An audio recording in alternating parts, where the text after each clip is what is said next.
I'm Liz Faublas, and this is Currents. Wrapping up a 10-day celebration in Williamsburg. This is a tradition of this parish for 125 years. Plus, a policy at Vanderbilt University is driving Christian groups off campus. And how some families in China are sidestepping the country's one-child policy.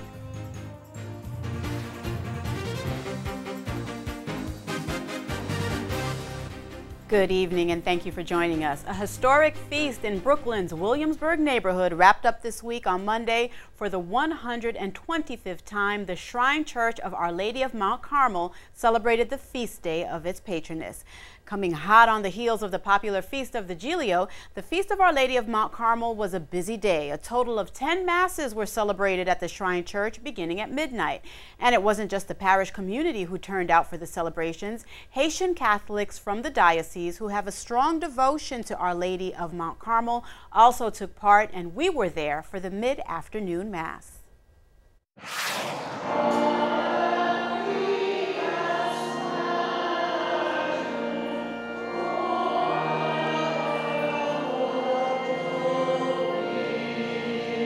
Our Lady of Mount Carmel, to me, is a very, very special feast because we are honoring the mother of our Lord Jesus Christ. And this is a tradition of this parish for 125 years.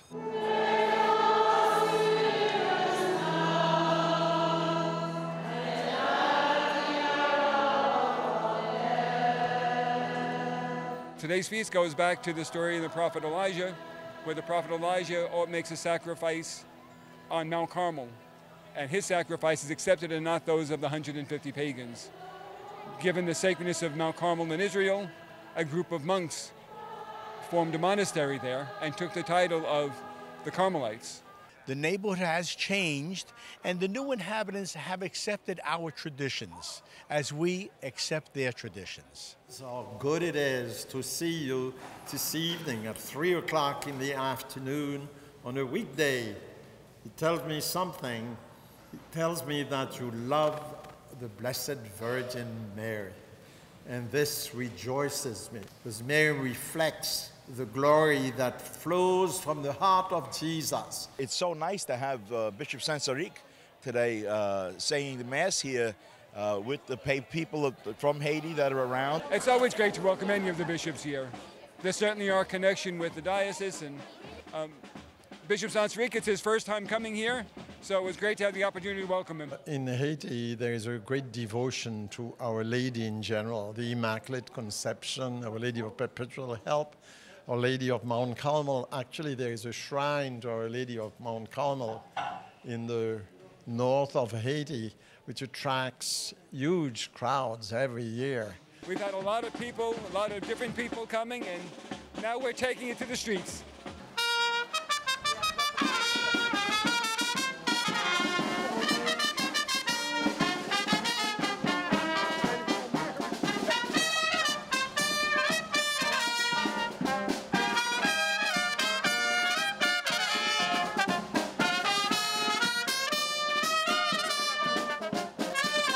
The Virgin is like the mother of everybody.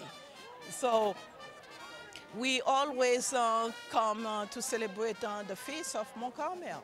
It was very different, but it was very exciting because it just shows how diverse everyone can be and still come and believe in one faith. We're from Haiti originally, so we were kind of surprised that the Father Sansaric was celebrating the Mass, so which makes it extra special for us. Anything that we can do to promote the devotion to our Mother, to the Blessed Mother, is important, because she stands as really the model of a woman who was full of grace, and as we also must be open to receive God's grace. So when we look at Mary, we can see the effect of grace in a human heart.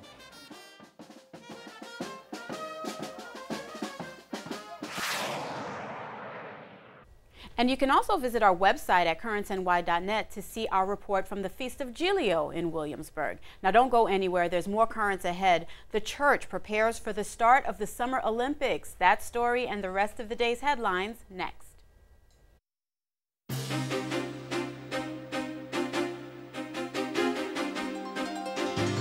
Welcome back to Currents. I'm Liz Faublas. A legal setback for 7 attorneys general trying to block the federal health care law's requirement for contraception coverage.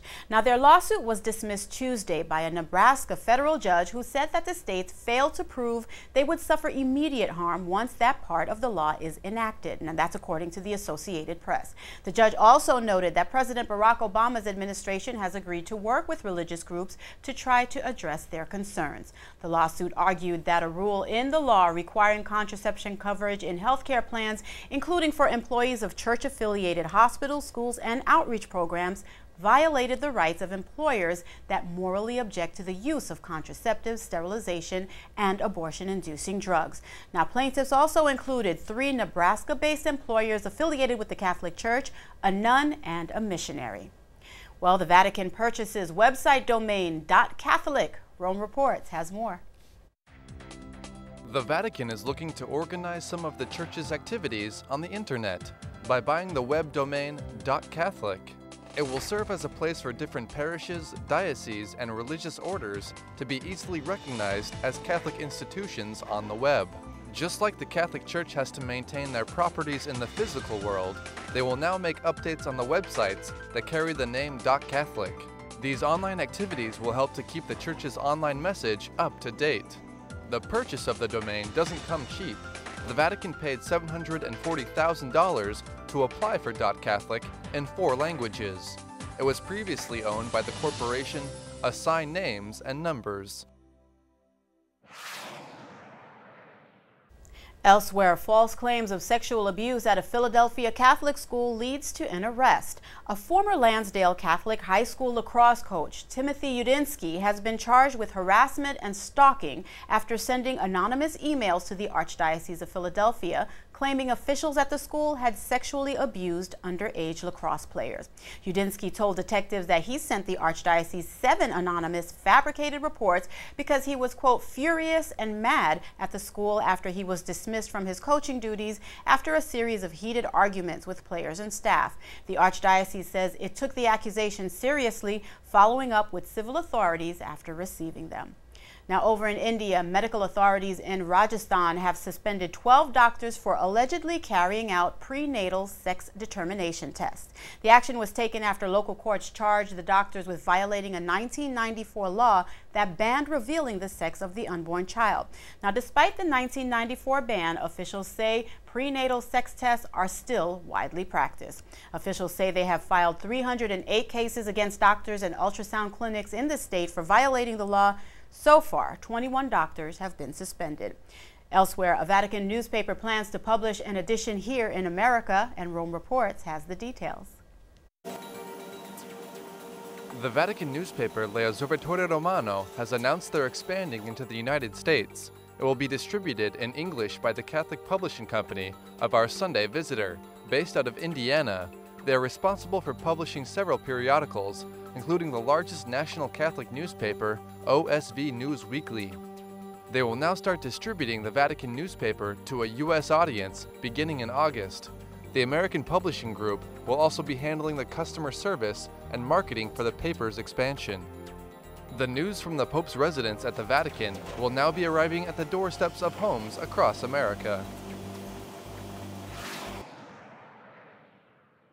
And to Scotland now, where a Catholic cleric's plea to hold a public vote on gay marriage has been shot down. Cardinal Keith O'Brien, the most senior Roman Catholic cleric in Great Britain, urged the country to hold a referendum, letting the public decide on whether or not same-sex marriage should be approved. Members of the cabinet discussed the issue, yet decided it was an issue of conscience, not constitution. Same-sex couples currently have the option to enter into civil unions in Scotland. 2 masses will be held in London to celebrate the start of the 2012 Olympics. The first will be at Westminster Cathedral on July 28th. That liturgy will mark the beginning of the Olympic Games. Now, the second will honor the 14th Paralympic Games. That liturgy will be a Mass of Thanksgiving and will be held in September at St. George Cathedral in Southwark. Well, there is currently an open invitation for Catholics to attend one or both of those events. And finally tonight, pop singer Madonna stirring up trouble again, this time in Poland. At a recent performance, the pop star featured a video of French party leader Marine Le Pen superimposed with a swastika. She is planning on performing in Warsaw, Poland on August 1st, which is a day of remembrance of World War II in the country. And currently, a group of Catholic youths are launching a petition to have the concert canceled. They have currently gathered 31,000 supporters so far. Madonna is also facing a lawsuit in France due to the swastika video incident. Stay tuned, there's more currents ahead. Coming up, a policy at Vanderbilt University has religious groups up in arms.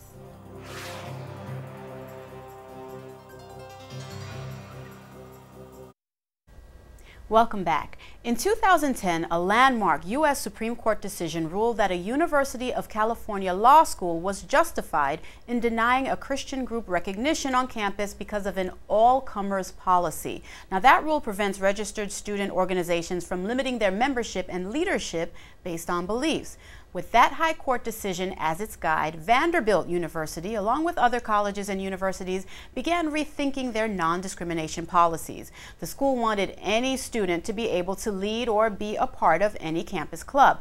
Now, here's the problem. Since many religious clubs on the campus adhere to strict moral codes, they expect that their leaders be required to promise to live by the same rules, a provision which would not apply under the all-comers policy.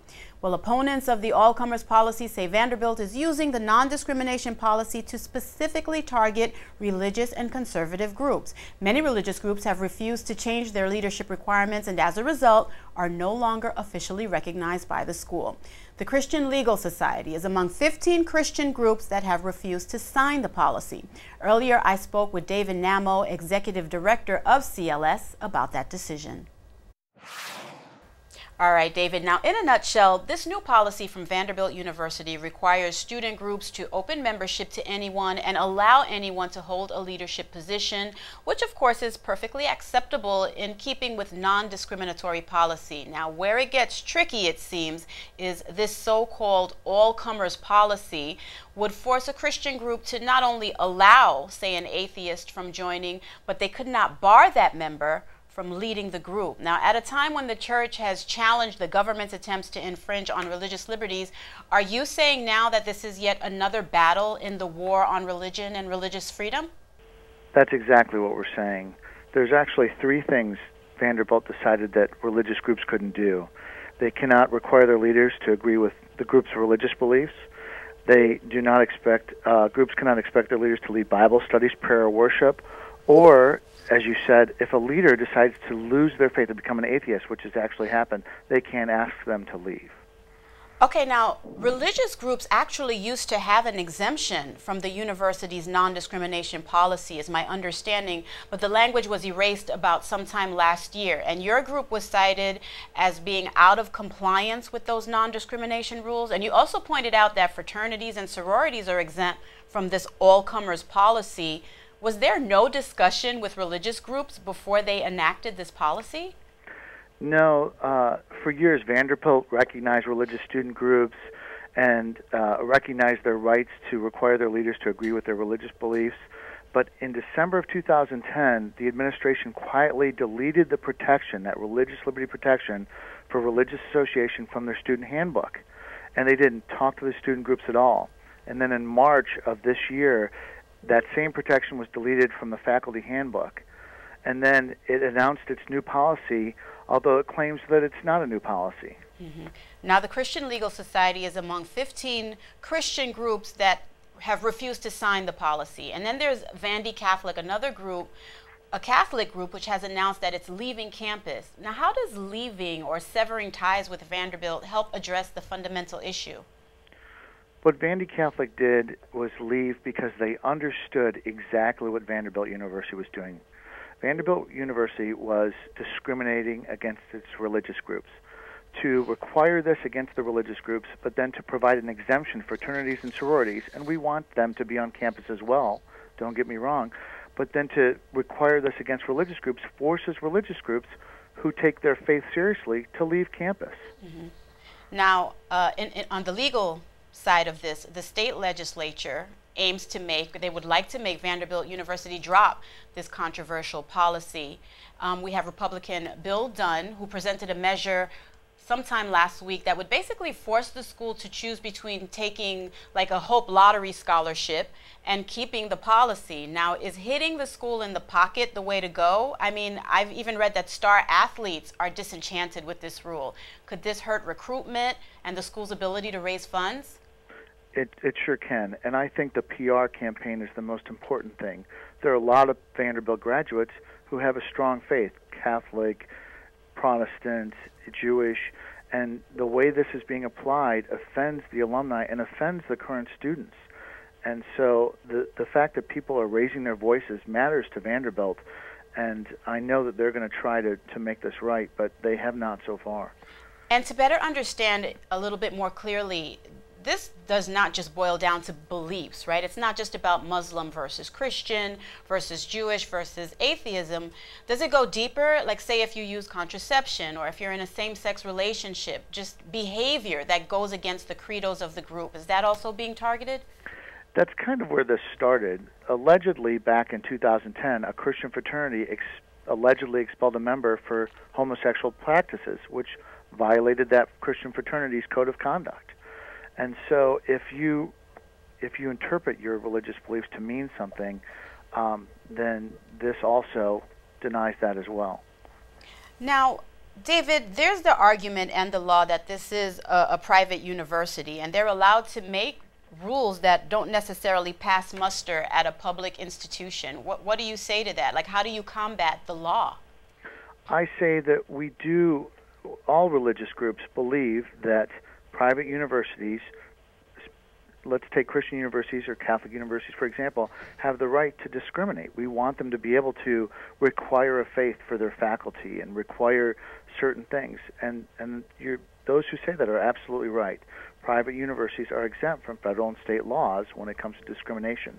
However, in the role of public opinion, or just how you're educating your students, Vanderbilt teaches that pluralism is essential to democratic government, and pluralism protects all groups' expression of their beliefs, even if we disagree.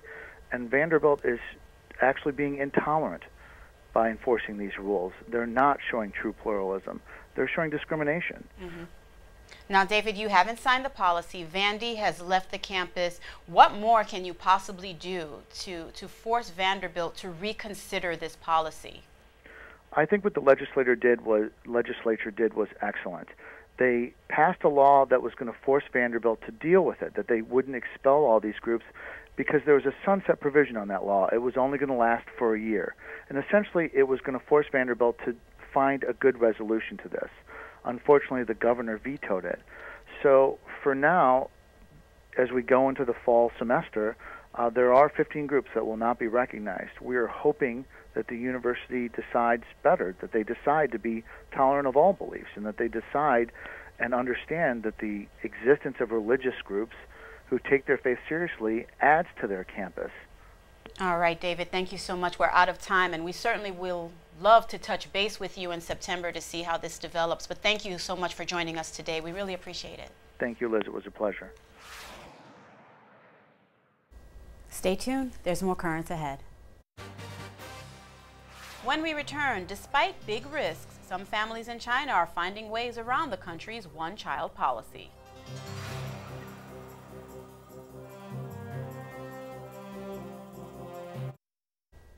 State-sponsored cruelty and a massive crime against humanity. Republican Congressman Chris Smith's description of China's one-child-per-family policy. Now, the rule, which went into effect in 1979, permits each family to have only one child unless the family is willing and able to pay an expensive fine. Speaking at the National Right to Life conference in Washington last month, Smith said that under China's policy, pregnant women who do not have permits for a second child are hunted down and forcibly aborted. And the policy may have another unintended consequence. According to a report from the World Health Organization, 500 women in China commit suicide each day. Now, in the face of such overwhelming odds, some families in China have managed to skirt the law. CNN's Stan Grant is in Beijing, and he has that story. What? 2 children? Yes, this, it seems, is the new Chinese poster family. But while ordinary Chinese can admire this very modern image, they get the real message. What has fairness got to do with it, this father says. If you have more money, then you can have more children. And if you're poor, you only have one child. Or you can break the law, just like this man. We can't even reveal his identity for fear of punishment. In a country with a one-child policy, he has 2 children. In this village, it is common. Children are everywhere. Some families have as many as 4. They found ways to beat the system. After we had a second child, he says, we registered them both as twins. This father tells us families have children in different cities or towns, register them later, or even pay up to $1,000 for an illegal broker to fabricate documents. But they live with the fear of being caught and paying big fines. How effective has the one-child policy been? Well, over the past 30 years, it's estimated to have averted hundreds of millions of births. Now, there are always some families, though, who are going to be able to find a loophole or simply cough up the cash to have that precious second child. I'm very happy, and as you say, I'm the luckiest girl in the world. Why? Because Jiang Dongwan has a big sister. More than 20 years ago, her parents paid a big price to have 2 kids, not just a big fine. My father lost his job. He lost his job? Yes, and my mother also lost his job.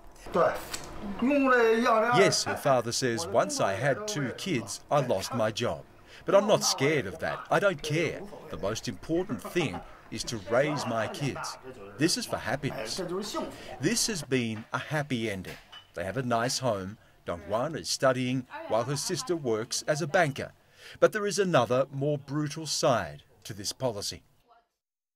This photo of a mother forced into an abortion was released on the internet. It went right across the world, showing her fully formed fetus beside her. How very different from China's image of the new dream family. And that report from CNN's Stan Grant. Well, a bishop in China says the one-child policy has also taken a toll on vocations. He tells Catholic News Service that his diocese used to have 20 young men and women enter the seminary each year. The bishop says that number has dropped drastically over the years because of the one-child policy and the influence of materialism. Well, that is all for tonight. Be sure to visit us online at currentsny.net. You can also connect with us on Facebook and follow us on Twitter. For all of us here at Currents, I'm Liz Faublas. We leave you tonight with more from the Feast of Our Lady of Mount Carmel in Williamsburg. Thank you for watching and have a good night.